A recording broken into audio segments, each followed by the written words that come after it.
कृष्ण गोविंद हरे मुरारे, हे नाथ नारायण वासुदेव। श्री कृष्ण गोविंद हरे मुरारे, हे नाथ नारायण वासुदेव। हे नाथ नारायण वासुदेव, हे नाथ नारायण वासुदेव। हे नाथ नारायण वासुदेव, हे नाथ नारायण वासुदेव। श्री कृष्ण गोविंद हरे मुरारे, हे नाथ नारायण वासुदेव। श्री कृष्ण गोविंद हरे मुरारे, हे नाथ नारायण वासुदेव। बोलिए वृंदावन बिहारी लाल की, शंकर भगवान की। श्रीमद् भगवत गीता अंतर्गत श्री कृष्ण भगवान अर्जुन से कर्म योग के बारे में बार बार बताने का प्रयास कर रहे हैं। दूरेण हैवरम कर्म बुद्धि योगा धनंजय, बुद्धौ शरणं न विच्छ कृपणा फल हेतवः। कहते हैं हे अर्जुन, भगवान श्री कृष्ण कहते हैं हे अर्जुन, इस सम बुद्धि रूप योग जो है, समता रूपी जो योग है, वो सकाम कर्म करने से श्रेष्ठ है। सकाम कर्म जो है उससे श्रेष्ठ है समत्व बुद्धि रूप योग।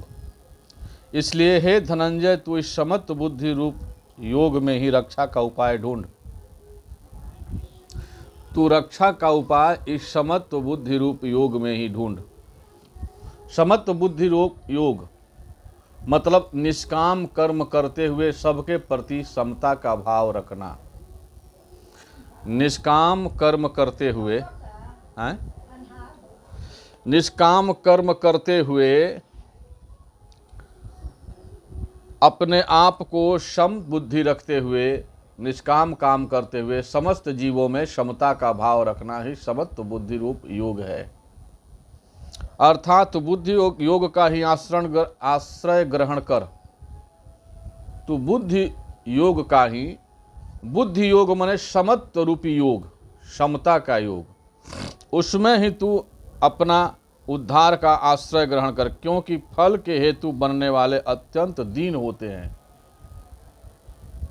अगर तू किसी कर्म को फल के हेतु बनकर करेगा तो तुम्हें दीनता स्वीकार करनी पड़ेगी, तुम्हें दीनता स्वीकार करनी पड़ेगी। इसलिए हे अर्जुन, तू दीनता को मत स्वीकार कर, निष्कामता से कर्म कर।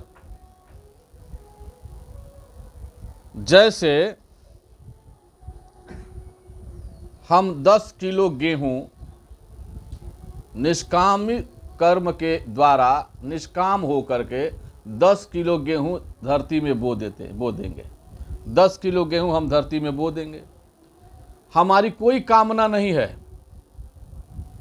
हमारी कोई कामना नहीं है। हमने खेत को जोत दिया, साफ कर दिया, और साफ करने के बाद निष्कामता से एकदम हमने 10 किलो गेहूं खेत में बो दिया, तो भी गेहूं वहां खेत में उगेगा। खेत में गेहूं उगेगा कि नहीं? ऐसा नहीं है कि निष्कामता से अगर हम कर्म करेंगे तो कर्म का फल नहीं मिलेगा। निष्कामता से अगर हम गेहूं बोएंगे तो गेहूं नहीं जमेगा खेत में। अगर निष्कामता से पटा देंगे तो गेहूं नहीं जमेगा खेत में। तो गेहूं जैसे निष्काम भाव से बोने पर भी गेहूं जम जाएगा, गेहूं का फसल हो जाएगा। भगवान श्री कृष्ण कहते हैं कि हे अर्जुन, अगर तू निष्काम भाव से कोई भी कर्म करेगा तो तुझको उसका फल तुझे मिलेगा ही मिलेगा, फल मिलेगा। बस तू एक ही गलती करता है, कि तू जो भी कर्म करता है सकाम युक्त होकर करता है, और सकामता में तुझे दीनता स्वीकार करनी पड़ती है। सकामता में तुझे दीनता स्वीकार करनी पड़ती है, दुख स्वीकार करना पड़ता है। काम में अगर सफलता मिले तो सुख उत्पन्न हुआ, काम में अगर निष्कामता, अगर काम में असफलता मिला तो तुम्हें दुख उत्पन्न हुआ। वास्तव में दुख सुख दोनों मन का धर्म है, तुम्हारा धर्म नहीं है दुख सुख। दुख और सुख मन का धर्म है, तू दुखी सुखी नहीं होता। परमात्मा कहते हैं सम बुद्धि युक्त पुरुष पुण्य और पाप दोनों को इसी लोक में त्याग देता है। समता बुद्धि से योग करने वाला व्यक्ति, समता ही योग है, समता। समदर्शी मोहि कह सब कोई। परमात्मा समदर्शी है। हे अर्जुन, तू भी समदर्शी हो जा। और समदर्शी व्यक्ति इसी लोक में पाप और पुण्य दोनों का परित्याग कर देते हैं। तस्मात् योगाय ऊजस्व योग कर्मसु कौशलम। क्यों? क्योंकि बुद्धि युक्तो जहाति उभे सुकृत दुष्कृते। सुकृत मने पुण्य, दुष्कृते मने पाप, उभव दोनों का इसी लोक में परित्याग कर देता है समत्व रूपी योग के द्वारा। अच्छा, हम पाप तो नष्ट करना चाहते हैं लेकिन पुण्य की आकांक्षा करते हैं। पुण्य हमको मिले और पाप हमारा मिट जाए, ये भी दुख का कारण है। पाप को तो हम मिटाना चाहते हैं पर पुण्य को मिटाना नहीं चाहते। एक की आकांक्षा से एक अपेक्षित है, एक की आकांक्षा से एक अपेक्षित है। एक को अगर हम लेना चाहेंगे तो दूसरा अपने आप मिलेगा। जैसे दिन की आकांक्षा से रात अपेक्षित है, कल्पित है, जैसे अमीरी की आकांक्षा से गरीबी कल्पित है, जैसे निरोगता की आकांक्षा से रोग कल्पित है, वैसे ही सुख की आकांक्षा से दुख कल्पित है। वैसे ही पुण्य की आकांक्षा से पाप कल्पित है। एक आकांक्षित है, एक कल्पित है। हे अर्जुन, तू आकांक्षा करता है तो कल्पित तत्व भी तुझे ही प्राप्त होता है, जबकि तुम में कोई विकार नहीं है, तू विकार युक्त है। अच्छा, हम सेंट लगा लेंगे शरीर में, एक हाथ में सेंट लगा लिए और एक हाथ में कीचड़ लगा लिए। एक हाथ में पूरा कीचड़ लगा लिया हमने और एक हाथ में सेंट लगा लिया और गंगा जी में नहाने के लिए गए और पूरा मलमल के साबुन से नहाए। पूरा मलमल के साबुन से हम नहाए तो ऐसे कैसे होगा कि कीचड़ छूट जाएगा और सेंट नहीं छूटेगा? ऐसा होगा? दोनों ही छूट जाएंगे। लेकिन हम क्या करते हैं, गंगा जी में जाते हैं तो पाप धोने जाते हैं, जबकि ये नहीं समझते हैं कि पाप और पुण्य दोनों धुल जाएगा। महाराज, आप पाप धोने जा रहे हैं और पुण्य को बचाए रखना चाहते हैं। ऐसा होता नहीं है। जैसे ही आपने पाप को धोया पुण्य भी धुल गया, जैसे ही आपने पुण्य को धोया पाप भी धुल गया। ये दोनों हमारे ही शरीर में विद्यमान है, मन में विद्यमान है, लेकिन हमारी ये आकांक्षा होती है कि पुण्य तो धुले नहीं पर पाप धुल जाए। ये पाप धुलने के कारण लिए ही हम पाप के भय से ही गंगा जी नहाने जा रहे हैं। पाप को धुलने के लिए गंगा जी नहाने जा रहे हैं।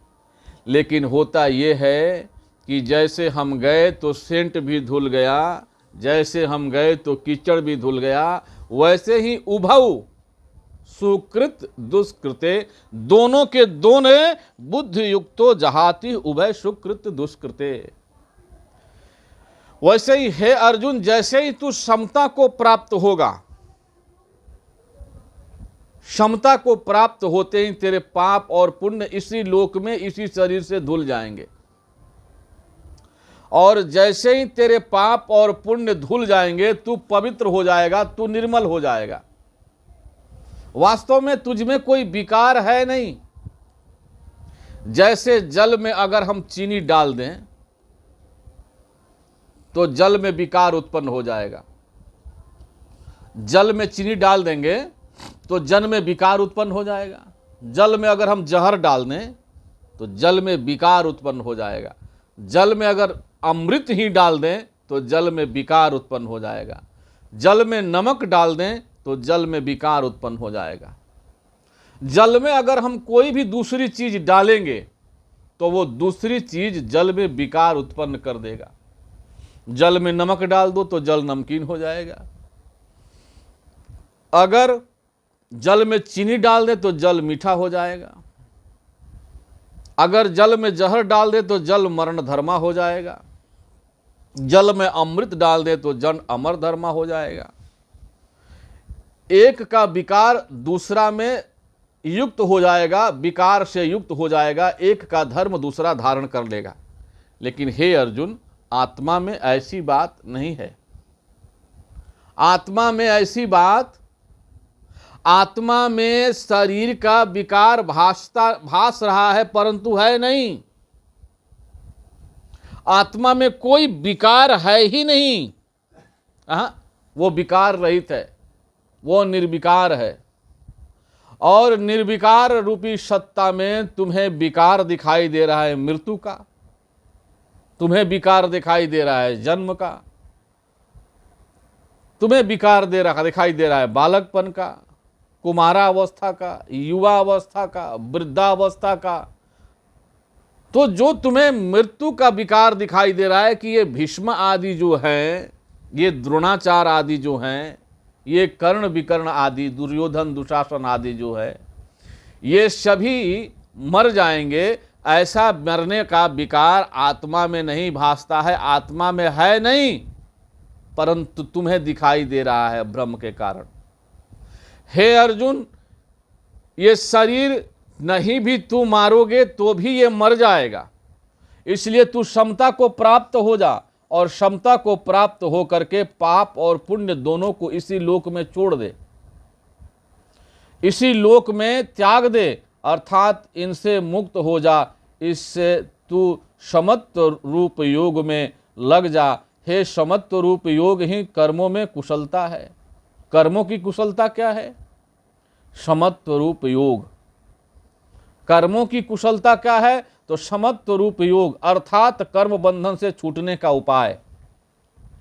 हम कल बताए थे कर्म बंधन से छूटने का उपाय क्या है? बोले यही समत्व रूप योग।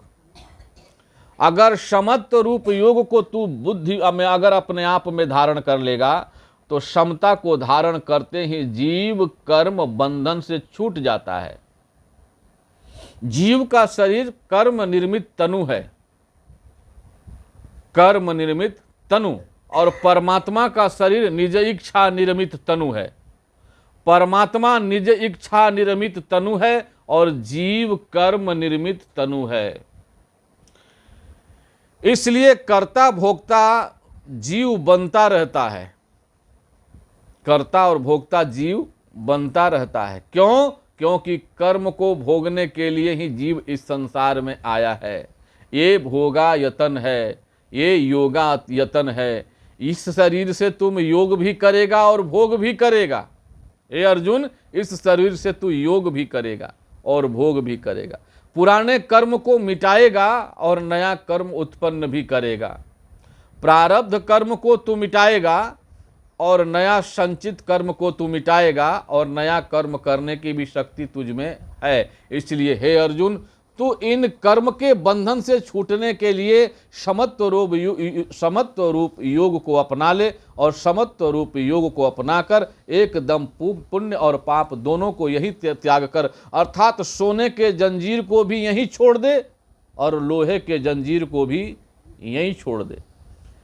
हम लोहे को तो छोड़ना चाहते हैं, पर सोना के जंजीर को अपने गले में लगाए घूमना चाहते हैं। परमात्मा कहते हैं वो भी बंधन है, वो भी बंधन है।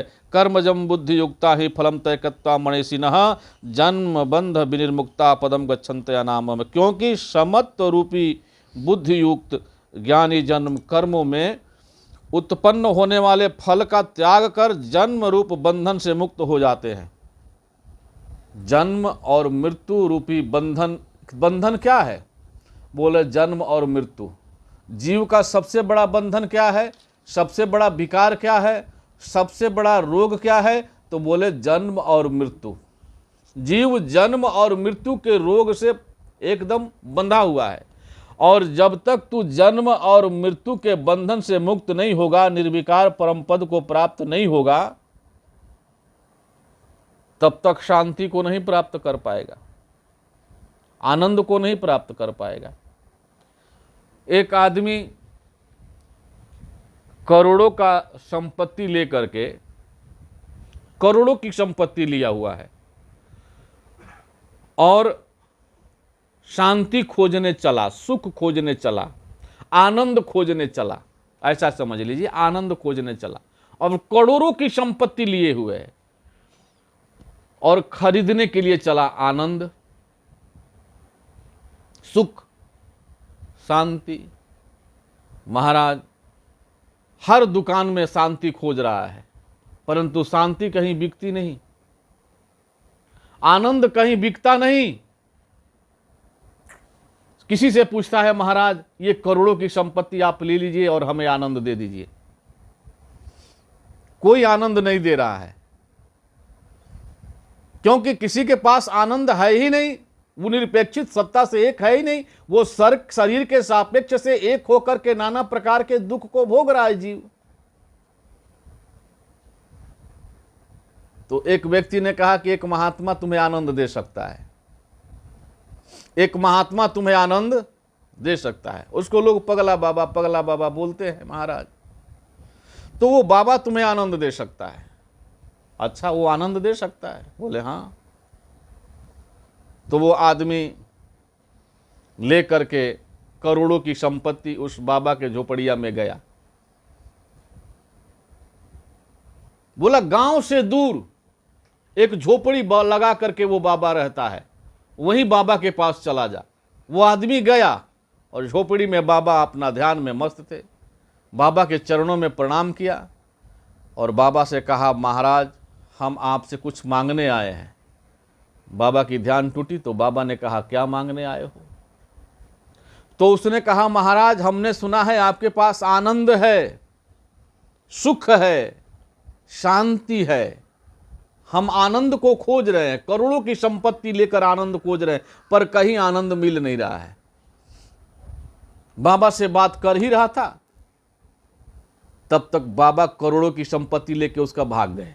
चले भागे, करोड़ों की संपत्ति लेकर बाबा भाग गए और बाबा के पीछे पीछे वो भागा। अरे ये देखो साधु बाबा चोर है, ये हमारी करोड़ों की संपत्ति लेकर भागा। और बाबा पूरे चारों गांव के चारों तरफ दौड़ाए उसको, चारों तरफ दौड़ाए। बाबा के पीछे पीछे वो दौड़ रहा है। हम बाबा के पास आनंद खोजने के लिए आए थे, बाबा तो संपत्ति लेकर ही भाग गए, और बाबा करोड़ों की संपत्ति लेकर भागा और वो आदमी पीछे पीछे भाग रहा है। और भागते भागते भागते भागते बाबा पुनः अपनी झोपड़िया के पास आ करके और उस संपत्ति को रख दिए। अब 3-4 घंटा जब उसे दौड़ाए बाबा,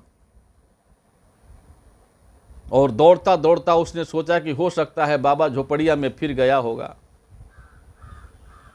और झोपड़िया के पास आया तो देखा अपने संपत्ति को, करोड़ों की संपत्ति को, तो बोला कि आ हा, हे प्रभु मिल गई। बाबा पेड़ के आड़ से देख रहे थे, बाबा पेड़ के आड़ से इस बात को देख रहे थे। जैसे ही उस करोड़ों की संपत्ति को छाती से लगाया, ओह मिल गया, हमारी संपत्ति मिल गई, अपार आनंद की अनुभूति हो रही है, अपार सुख की अनुभूति हो रही है, अपार शांति, अद्भुत आनंद। जो करोड़ों की संपत्ति खो गई थी, बाबा लेकर भाग गया, वो मिल गया। बाबा सामने आकर खड़ा हो गए। क्या हो? आनंद मिला? बोले महाराज मिल गया। महाराज मिल गया। बोले क्या मिला? महाराज करोड़ों की संपत्ति हमारी खो गई थी, आप ही लेके भाग गए थे। आप ही करोड़ों की संपत्ति लेकर भाग गए थे और आपके पीछे पीछे दौड़ रहा था मैं, 4 घंटे से आपको खोज रहा हूं। व्यग्र था, बेचैन था, एकदम विकल था मैं। ये 4 घंटे के बाद ये करोड़ों की संपत्ति हमें मिली है तो अपार आनंद की अनुभूति हो रही। जो मेरा खोया था वो मुझे मिल गया। बाबा ने कहा, अरे मूर्ख, ये संसार की संपत्ति, करोड़ों की संपत्ति तुम्हें जब मिल गया तो इतना आनंद आया, और तुम्हारा अपना आपा खो गया है रे। तुम्हारा अपना स्वरूप खो गया है, तू स्वयं ही खो गया है। तू भुला गइल बाड़ो भाई, तू खो गया है भैया, तुम्हारा अपना स्वरूप खो गया। करोड़ों की संपत्ति खो जाने से जितना तू विकल था, जितना तू दुखी था, उतना भी अगर दुखी तू हो जाए अपने स्वरूप के लिए और अपने स्वरूप को तू पा ले, तो इस संसार के संपत्ति को पाने से जितना आनंद मिलता है ना, उससे करोड़ों करोड़ों गुना, अनंत अनंत गुना उस आनंद की प्राप्ति होती है। उस आनंद की प्राप्ति होती है। लेकिन तू तो पाया नहीं, तू तो उसका झलक पाया, तू तो उसका झलक पाया, फोटो पाया। ये जो धन का आनंद है, तुझे जो धन का आनंद मिला, ये फोटो का आनंद है। धन का आनंद भी आनंद है ना, आनंदाभास, आनंद की अनुभूति, आनंद का आभास हो रहा है। तो धन का आनंद जो उत्पन्न हुआ वो ओरिजिनल आनंद नहीं, वो आनंद नहीं, वो सुख है, ऐसा समझ लो, वो सुख है। वो सुख की अनुभूति हुई तो वो क्या है? बोले वो परम पिता परमेश्वर से एक होने पर जो आनंद की अनुभूति होती है, उसका ये फोटो है। फोटो तू तो फोटो देखकर ही आनंदित हो गया, तू तो फोटो देखकर ही आनंदित हो गया। अगर तू उसे देख ले तो निहाल हो जाएगा। अगर तू उसे देख लेगा तो निहाल हो जाएगा। तेरी आनंद की अनुभूति का, अपार आनंद की अनुभूति का ठिकाना नहीं रहेगा। परमात्मा श्री कृष्ण कहते हैं कि हे अर्जुन, तू निर्विकार परम पद को प्राप्त हो जा, तू निर्विकार परम पद को प्राप्त हो जा। उस विकार रहित परम पद को जान, जिसमें कोई विकार उत्पन्न ही नहीं होता, जिसमें कोई विकार उत्पन्न नहीं होता। उसमें इंद्रियों, आंख का विकार रूप नहीं है, भासता नहीं। आंख का विकार क्या है? बोले रूप। आंख का विकार रूप है, और कान का विकार शब्द है, नाक का विकार गंध है, जीभ का विकार रस है, त्वचा का विकार स्पर्श है।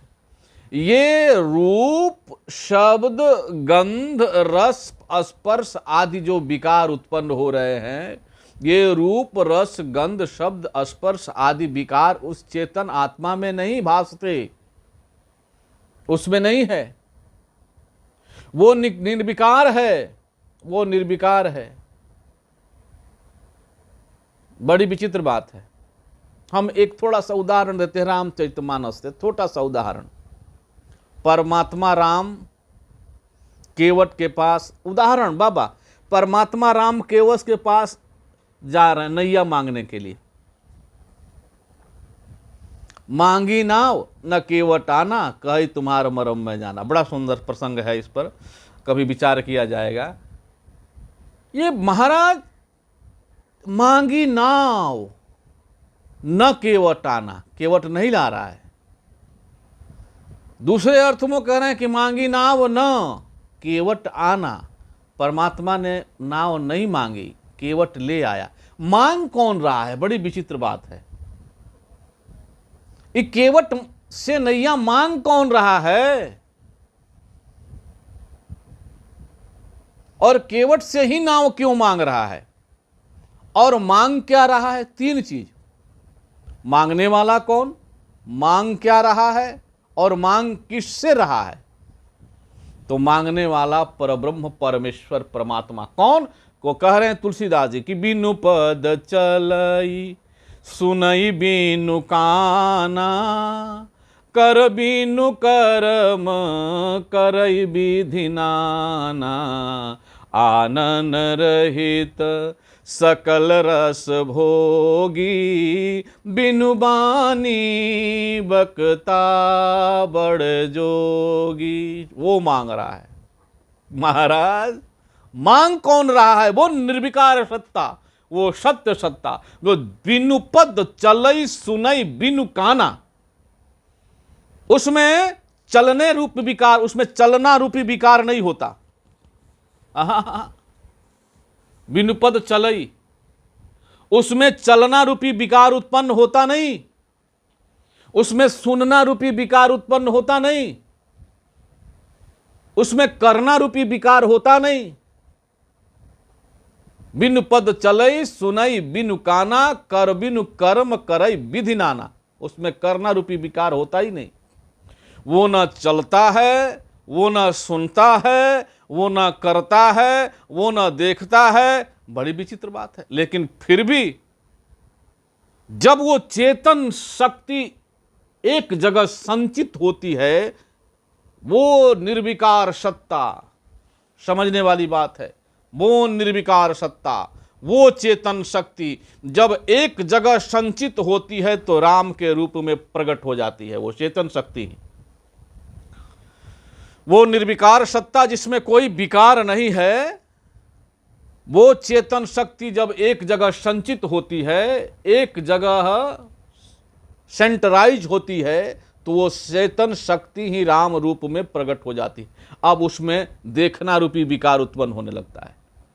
अब राम देखते हैं। अब उसमें सुनना रूपी विकार उत्पन्न होने लगता है।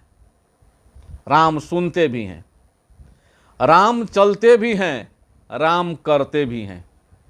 वो निर्विकार सत्ता ने जब शरीर धारण किया, वो निर्विकार सत्ता ने जब शरीर धारण किया तो सारा विकार उत्पन्न हो गया। वो चेतन आत्मा है महाराज, वो चेतन आत्मा है ना, वो आप हैं, आप वही हैं। वो निर्विकार सत्ता हैं। बिनु पद चलई सुनई बिनु काना कर बिनु कर्म करई विधि नाना आनन रहित सकल रस भोगी। बोले बिनु बानी बकता बड़। आप वही है। परमात्मा यही तो समझाना चाह रहे हैं अर्जुन को। क्या समझाना चाह रहे हैं? तू वही तो हो, तो निर्विकार सत्ता हो और निर्विकार परम पद को प्राप्त हो जाते हो जाने वाले हो। लेकिन तुम में विकार उत्पन्न हो गया।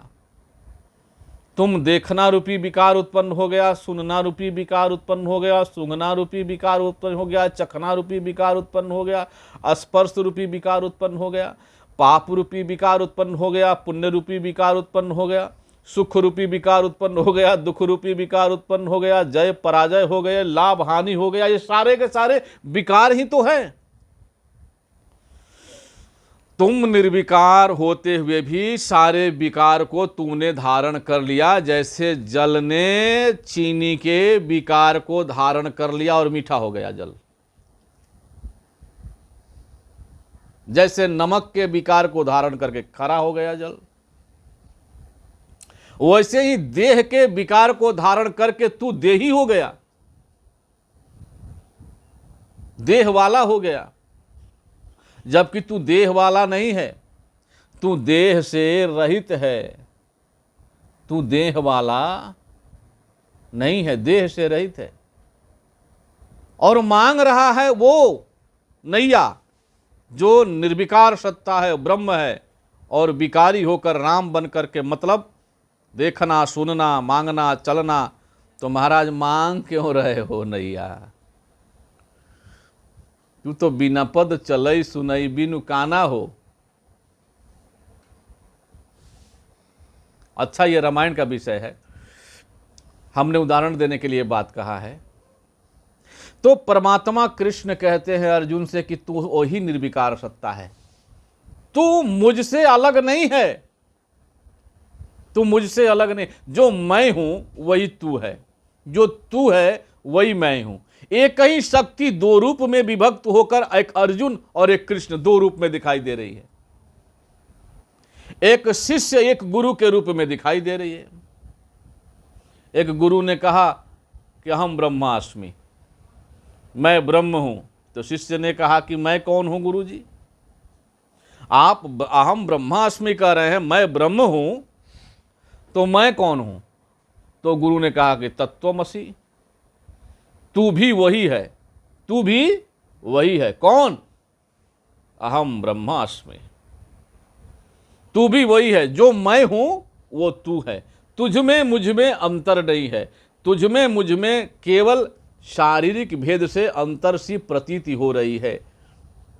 जैसे घटा के भेद से, जैसे घड़ा के भेद से जल में भेद हो जाता है, जैसे घड़ा के भेद से आकाश में भेद हो जाता है, जैसे घड़ा के भेद से आभास में भेद हो जाता है, वैसे ही शरीर के भेद से चेतन में भेद प्रतीति होती है।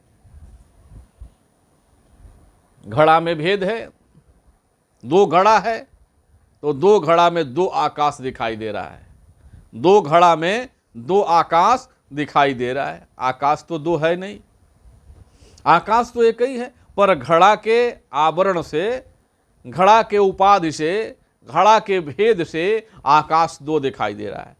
और वो जल भी दो भाग में उसमें दिखाई दे रहा है, जल भी दो भाग में। और इतना ही नहीं, ये जो सूर्य का आभास है, प्रतिबिंब है, वो भी दो भाग में दिखाई दे रहा है। अपितु न सूर्य का प्रतिबिंब दो भाग में है, न जल दो भाग में है, न आकाश दो भाग में है, केवल घड़ा की फूटने की देरी है। घट को फोड़ दीजिए तो देखिए जल तत्व जल तत्व से एक हो गया, आकाश तत्व आकाश तत्व से एक हो गया, और प्रतिबिंब सूर्य तत्व से एक हो गया। बोलो वृंदावन बिहारी लाल की। एक ही तो है, एक ही तो है। लेकिन अविद्या के कारण, शरीर आदि उपाधि को धारण करने के कारण हम और तुम दो दिखाई दे रहे हैं। हे अर्जुन, एक शिष्य दिखाई दे रहा है, एक गुरु दिखाई दे रहा है, एक ज्ञान देने वाला दिखाई दे रहा है, एक ज्ञान लेने वाला दिखाई दे रहा है। लेकिन हे अर्जुन, तू निर्विकार सत्ता को प्राप्त हो जा और समता रूपी योग को प्राप्त हो जा। जिस काल में यदा ते मोह कलिलम बुद्धिर्वयति तरिष्यति तथा गंतासि निर्वेदम श्रोतवस्य श्रुतस्य च। जिस काल में तेरी बुद्धि मोह रूपी दलदल को भली भांति पार कर जाएगी, मोह रूपी दलदल, जिस समय तेरी बुद्धि मोह रूपी दलदल को पार कर जाएगी, तो समझ जाओ कि तू उस अविनाशी सत्य तत्ता को पार कर लेगा। क्यों? तेरी बुद्धि मोहित क्यों हो गई है?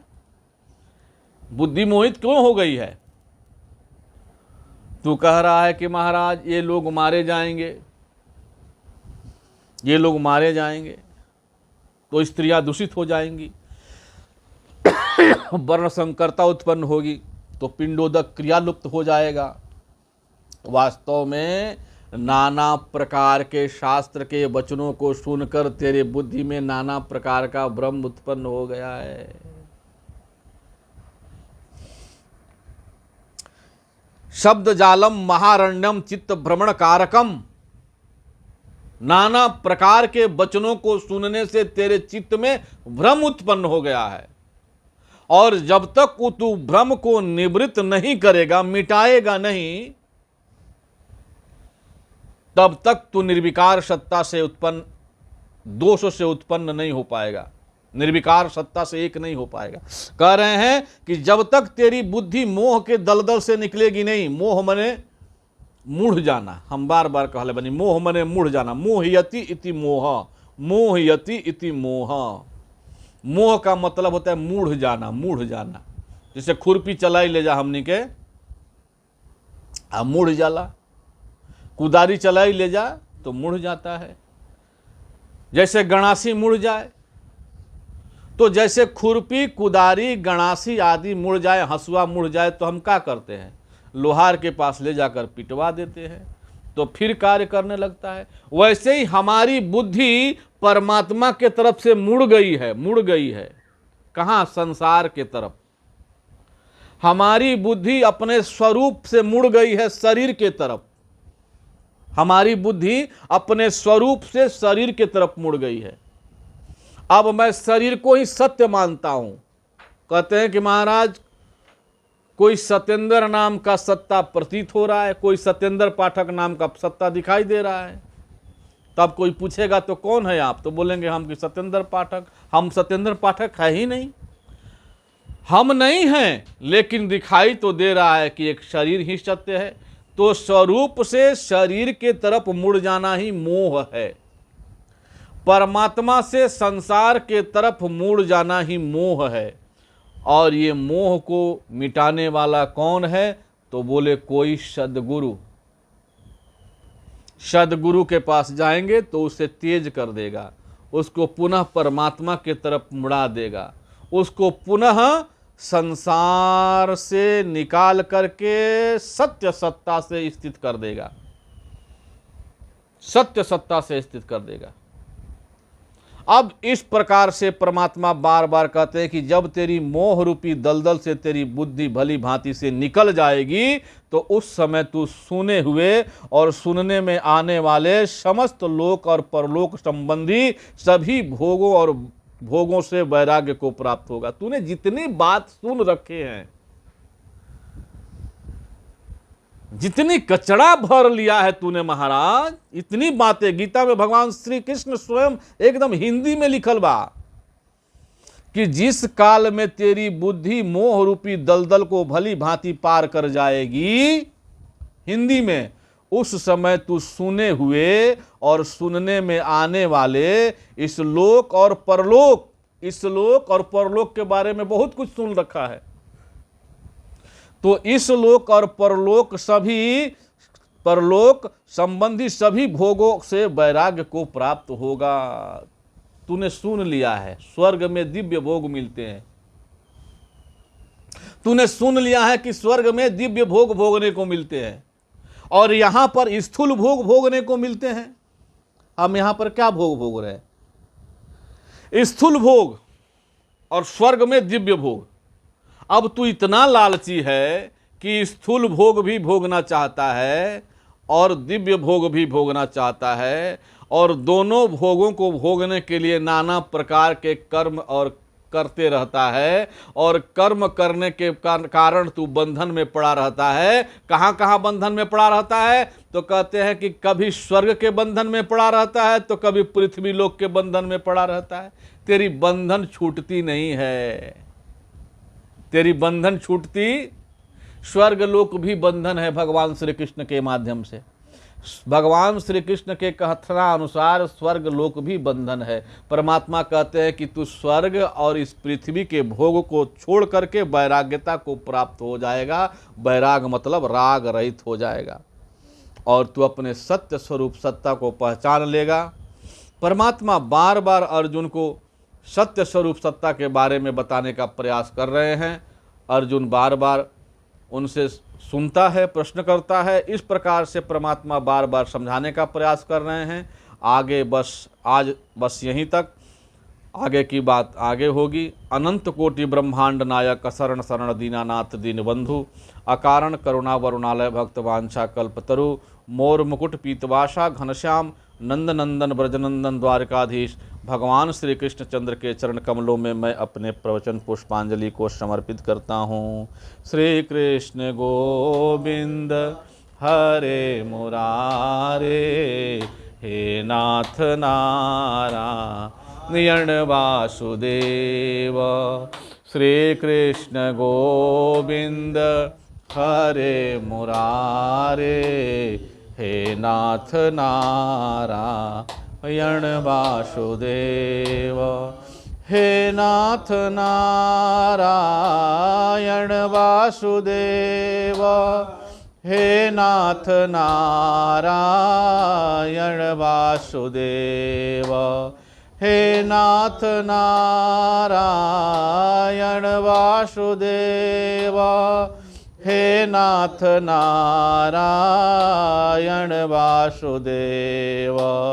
श्री कृष्ण गोविंद हरे मुरारे, हे नाथ नारायण वासुदेव, हे नाथ नारायण वासुदेव, हे नाथ नारायण वासुदेव।